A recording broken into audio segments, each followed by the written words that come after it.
Sardar Patel educational institute સંચાલિત Shrimati M S. લખાણી કન્યા વિદ્યાલયમાં હું ધોરણ 5ની વિદ્યાર્થીઓનું હાર્દિક સ્વાગત કરું છું. આજે વિષય ગણિતમાં પાઠ 10મો અને 100મો ભાગ પાના નંબર આપણે 140 ઉપર આ રીતે જોડકા જોડો એ રીતે આપેલા છે. એ આપણે જોડકા કઈ રીતે જોડશું એ દરેકે પહેલા તો અગાઉ જે વિડીયો આપેલા છે એ શાંતિથી સમજૂતી મેળવવાની અને એ સમજૂતી મેળવ્યા બાદ રફ કામ કરતા કરતા આપણે આ જોડકાને જોડીશું. બરાબર. હવે આપણે સૌપ્રથમ તમારે બાળકોએ પાઠ્યપુસ્તક કાઢવાનું છે, પછી ફૂટપટ્ટી અને પેન્સિલ આટલું સાથે રાખવાનું અને આપણે જોતું જવાનું કે અગાઉ જે વિડીયો આપણે જોયું તો એમાં 1 રૂપિયો બરાબર 100 પૈસા એવું આપણે શીખી ગયા હતા. બરાબર. તો 1 રૂપિયો બરાબર 100 પૈસા એવું શીખ્યા હતા. તો અહીંયા રૂપિયાનું લખવાનું છે, પૈસાનું લખવાનું છે અને પોઈન્ટ વાળું એટલે કે દશાંશની અંદર પણ તમને ખાના આપેલા છે. તો તમારે આ જે રૂપિયાના ખાના અપૂર્ણાંકમાં આપેલા છે. અંશ અને છેદ વાળું આવે એટલે એ કયો ભાગ કહેવાય? અપૂર્ણાંક વાળા ભાગ છે. ત્યાર પછી અહીંયા છે પછી પૈસાની અંદર આપેલું છે અને અહીંયા છે રૂપિયામાં આપેલું છે પણ કેવું? પોઈન્ટ વાળા એટલે કે દશાંશની અંદર તમને જોવા મળે છે.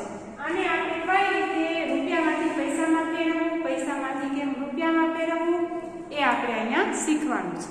તો ચાલો સૌપ્રથમ આપણે રૂપિયામાંથી પૈસામાં ફેરવીએ. ત્યાર પછી આપણે અહીંયા રૂપિયામાં ફેરવીએ. પહેલા 1/2 રૂપિયા એને અહીંયા જોડેલું આપેલું છે કે ભાઈ 50 પૈસા થાય. તમારા પાઠ્યપુસ્તકમાં જોડેલું તૈયાર છે પણ કઈ રીતે? 1 રૂપિયો એટલે અડધો રૂપિયો. અડધો રૂપિયો એટલે 1 રૂપિયો બરાબર 100 પૈસા થાય. તો 50 પૈસા એક અને બીજો 50 પૈસા, બે 50 પૈસા ભેગા થાય ત્યારે 1 રૂપિયો બને. બરાબર. એટલે બે 50 પૈસા છે એટલા માટે અડધો રૂપિયો એટલે શું થશે? 50 પૈસા. બરાબર. હવે અહીંયા આવે છે બીજું 1/10 રૂપિયા. એ અહીંયા આપણે જોડવાનું છે. કઈ જગ્યાએ જોડીશું? તો સૌપ્રથમ આપણે શું નક્કી કરવાનું છે? 1 રૂપિયો બરાબર 100 પૈસા. આ આપણે રફકા માટે કરીએ. ચાલો 1 રૂપિયો બરાબર કેટલા થાય? 100 પૈસા. પછી 1/10 રૂપિયા હોય તો કેટલા? આપણે ત્રિરાશિ મૂકતા શીખી ગયા છીએ, ચોથા ધોરણમાં શીખી ગયા છીએ અને પાંચમાના પહેલા સત્રમાં પણ આપણે શીખી ગયા છીએ. તો ત્રિરાશિ મૂકીએ એટલે આપણે આવી રીતે કરીએ ચોકડી ગુણાકાર, અડધા અને ચોકડી ગુણાકાર કેટલા હશે? તો જેની સામે પ્રશ્ન ચિહ્ન હોય એ ક્યાં હશે? છેદમાં. પણ 1 છે તો 1 છેદમાં હોય તો એ કઈ આપણે લખવાનો નહીં. પણ હવે એ જુઓ આની સામે 1/10 ગુણ્યા 100 આવે છે. હવે અપૂર્ણાંકના ગુણાકાર પણ શીખી ગયા છે. જેના છેદમાં કાંઈ ન હોય એના શું આવશે? 1. છેદ ઉડાડો. આ 1 કાઢીએ 1 0 1 0. હવે અહીં શું વધ્યું? 10. તો જો જ્યાં 10 ક્યાં દેખાય છે? અહીં. તો જોડી દો. દરેક વિદ્યાર્થી મિત્રો ગણતરી ખાસ જોશે. ગણતરી પરથી જ આપણે આ કરશું. બરાબર. પરીક્ષામાં તમને પૂછે 1/10 રૂપિયા બરાબર ખાલી જગ્યા પૈસા. તો ક્યારે તમારે આ રીતે ગણતરી કરી અને પછી આ રીતે લખાશે. હવે એના પછી જોઈએ 5/100 રૂપિયા. તો એવી જ રીતે હવે બીજી ગણતરી 1 રૂપિયો બરાબર 100 પૈસા. તો 5/100 5/100 રૂપિયા બરાબર કેટલા? ચોકડી ગુણાકાર એટલે કે ક્રોસ ગુણાકાર કરીએ આપણે. હવે પ્રશ્ન ચિહ્ન છે 1 ની સામે છે એટલે કાંઈ જરૂર નથી. તો ગુણાકાર કોની સામે છે? તો કે 5/100 ગુણ્યા ક્યાં આવશે? 100. આના છેદમાં કાંઈ ન હોય તો 1. ચાલો અહીંયા 100 ઉડી ગયા બરાબર 5 અને એના છેદમાં 1. હવે 1 નીચે હોય તો ફેર પડે નહીં. તો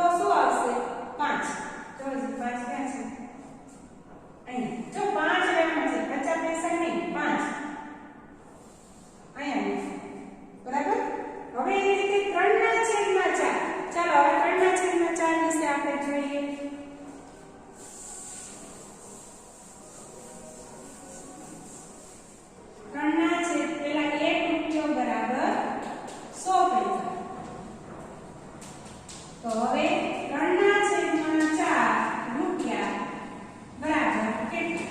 આમ ચોકડી ગુણાકાર કરો. 3/4 ની સાથે કોનો ગુણાકાર? 100 નો ગુણાકાર. છેદમાં 1 કાંઈ જરૂરી નથી, પણ આપણે લખીએ. ચાલો, આની અંદર હવે તમે જે અગાઉ મેં 11:30 ના ઘડિયાળનો વિડિયો મૂક્યો તો હવે આપણે 21 થી 30 પાકા કરવા પડશે. શું કામ?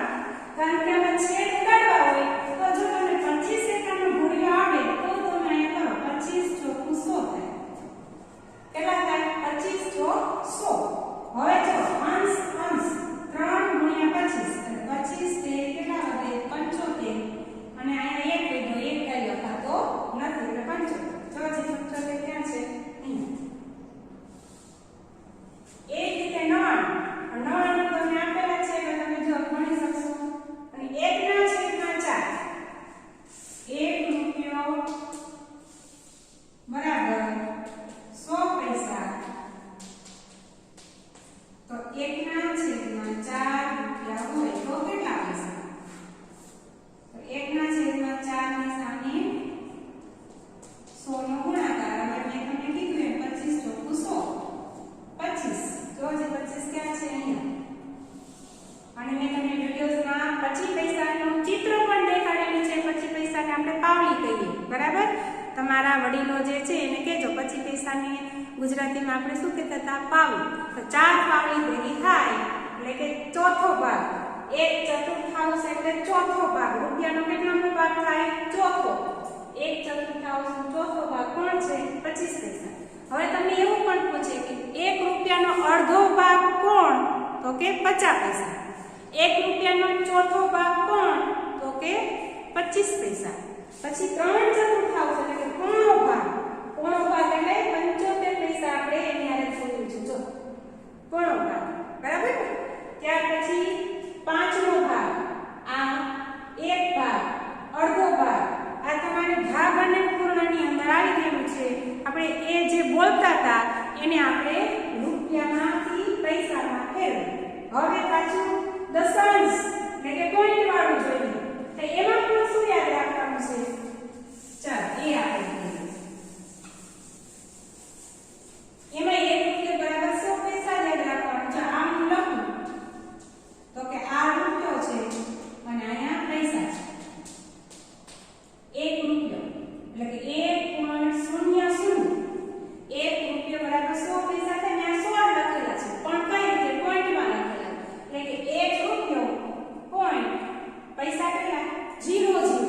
બરાબર? તો હવે આપણે શું કરવાનું છે? આ 5 પૈસા લઈએ. 5 પૈસાને કેમ લખાય? તો 5 પૈસાનો રૂપિયો આખો છે નહીં. 5 પૈસા એટલે 0.5. પાછું 0.05. 5 વચાય છે. ક્યાં છે? અહીં. એને 25 પૈસા. રૂપિયો પૂરો નથી, બરાબર? 25 પૈસા અને 25 આયા લખો. પૈસાની નીચે પૈસા, પોઈન્ટની નીચે પોઈન્ટ અને રૂપિયો કાય છે ને તો 0. તો ક્યાં છે 25? જોજી અહીં. એવી રીતે 99 પૈસા. માત્ર પૈસા. પૈસાની નીચે પૈસા લખો અને પોઈન્ટની નીચે પોઈન્ટ. રૂપિયો કાય છે ને ત્યાં 0. 0.99. પછી 50 પૈસા. પૈસાની નીચે પૈસા લખો 50. પોઈન્ટની નીચે પોઈન્ટ કરો અને 0. 0.50. અહીંયા એ રીતે 75 જોજી. અને પછી 10 ત્યાં છે. આ રીતે તમારે જોડકા જોડવાના છે. રૂપિયામાંથી પૈસામાં ફેરવું, પૈસામાંથી રૂપિયામાં ફેરવું. એમાં આ રીતે લખવાનું રૂપિયો પૈસા 1.00. પોઈન્ટની નીચે પોઈન્ટ જ આવવો જોઈએ. પૈસાની નીચે પૈસા જ આવે. રૂપિયો કાઢીને એટલે શું આવે? 0. રૂપિયાની કોઈ કિંમત ત્યાં આપેલી ન હોય તો ત્યાં શું આવશે? 0. હવે તમારે ઉદાહરણ તરીકે 2.5 રૂપિયા લખવા હોય. 2.5 રૂપિયા. તો 2.5 રૂપિયા લખવા કેમ લખાય? 2 રૂપિયા આખા અને 50 પૈસા. જો આવ્યું 2.50. કેટલા આવ્યા? 2.50. આ રીતે લખાય. તો તમારે ઘરે પ્રયત્ન કરવાના. 3.5 રૂપિયા લખવા હોય તો 3 રૂપિયા 50 પૈસા. 3.50. દશાંશમાં તમારે લખતા શીખવાનું છે. તો તમને અત્યારે હું તમને સમજૂતી આપું કે ભાઈ 4.5 રૂપિયા લખવા છે તો 4.50 4 રૂપિયા 50 પૈસા. આ આપણે રૂપિયાની વાત કરી. એવી રીતે તમે અગાઉ મીટર અને સેન્ટીમીટરમાં જોયું છે કે ભાઈ સેન્ટીમીટર છે તો એ આપણે મીટરથી નાનો ભાગ છે. 1 મીટર બરાબર 100 સેન્ટીમીટર એ આપણે બધાને ખબર છે. તો 3 મીટર 75 સેમી એને આપણે પોઈન્ટમાં લખવું એટલે કે દશાંશમાં લખવું હોય તો 3.75 બરાબર. પોઈન્ટ પછી બે જ અક્ષર એટલે બે જ અંક આવવા જોઈએ. શું કામ? કારણ કે 1 મીટર બરાબર 100 સેમી થાય. એ જ રીતે રૂપિયાનું લેવું હોય તો 1 રૂપિયો બરાબર 100 પૈસા થાય. એટલે રૂપિયાનું અને મીટર વાળું બંનેમાં પોઈન્ટ પછી કેટલા અંક આવવા જોઈએ? 2. એટલે પાછળના અંકથી લઈને જ આપણે પોઈન્ટ શીખવાનું. હવે આપણે આગળનો દાખલો જોઈશું. જે સરવાળાનો હોય તો સરવાળા કરીશું, બાદબાકી તો બાદબાકી કરીશું. ઓકે.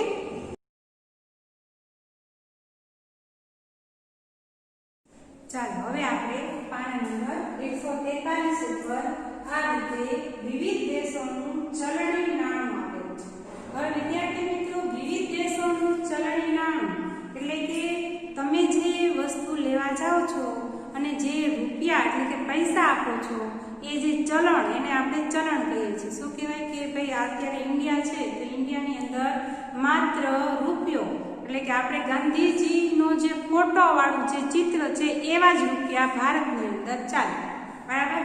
પણ ભારતની બહાર જવું એટલે કે આઉટ ઓફ ઇન્ડિયા જવું હોય, બહારની સાઈડ જવું હોય, બીજા દેશમાં જવું હોય તો આપણે જે ચલણ છે એ ચલણને એના જે રૂપિયામાં ટ્રાન્સફર કરવા પડે.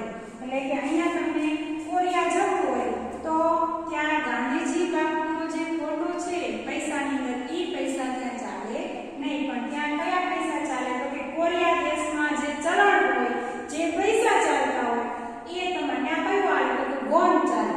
બરાબર. ત્યાં નામ આપેલા છે. કોરિયા દેશ છે એનો વોન ચાલે. ત્યાં એક વોનના કેટલા રૂપિયા થાય? 0.06. તમે 1 રૂપિયો ત્યાં એક વોન આપો ત્યારે તમારે ભારતીય રૂપિયામાં કેવું હોય તો 0.06 પૈસા. હમણાં આપણે પૈસાનું શીખ્યું ને 0.06. એક વોન બરાબર 0.06 રૂપિયા આપણને મળે. એ જ રીતે શ્રીલંકામાં રૂપિયો ચાલે છે તો શ્રીલંકા બરાબર 0.43 રૂપિયા. નેપાળમાં જવું હોય એમાં રૂપિયો ચાલે છે પણ આપણે ભારતીય રૂપિયા કેટલા એના બદલામાં થાય તો 0.62 રૂપિયા. એ રીતે હોંગકોંગ ડોલર 8 રૂપિયા 40 પૈસા. એક ડોલરના 8 રૂપિયા 40 પૈસા. જોયું? આપણો રૂપિયો ત્યાં નાનો છે.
જોશે.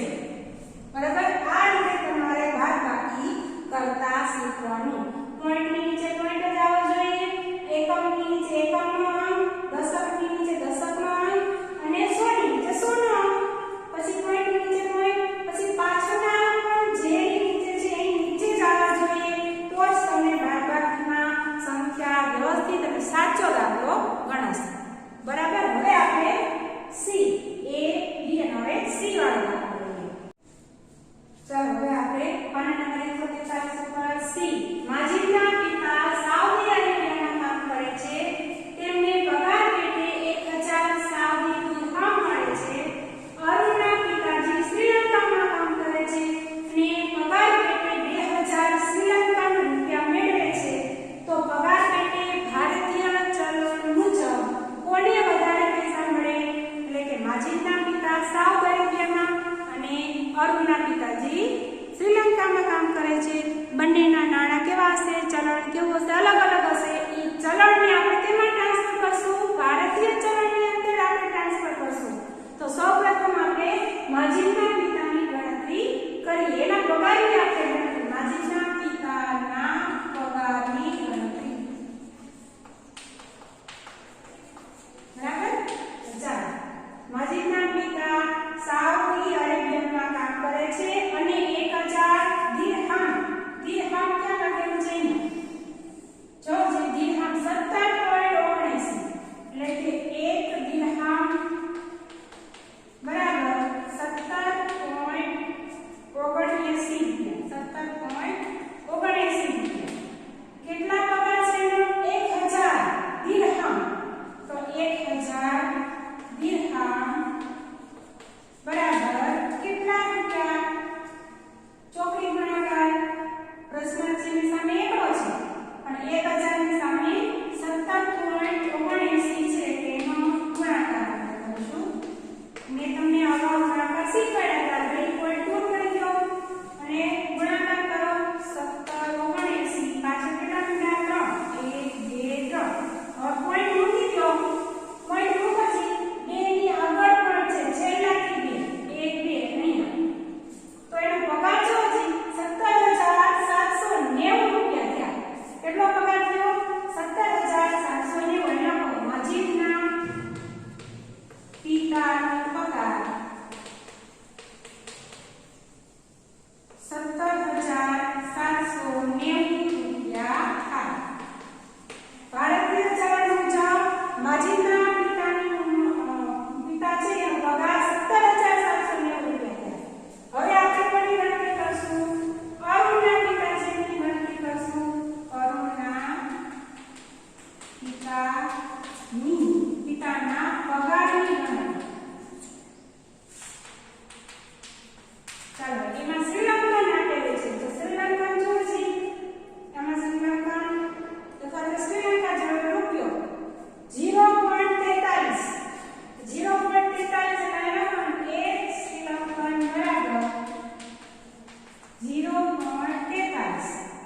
તો 2000 શ્રીલંકન બરાબર કેટલા? ચોકડી ગુણાકાર કરો. 2000 ની સામે 0.43, 2000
આપણે કયો તો સી.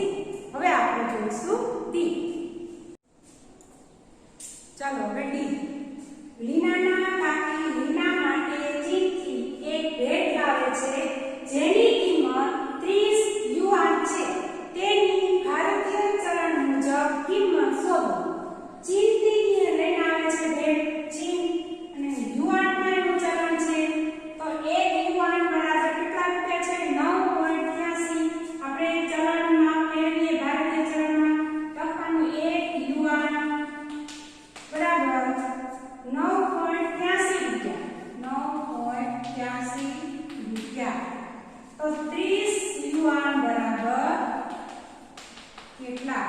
ચોકડી ગુણાકાર કરો. એકડો પ્રશ્ન ચિહ્ન અહીંયા ગુણાકાર 30 ગુણ્યા 9.83.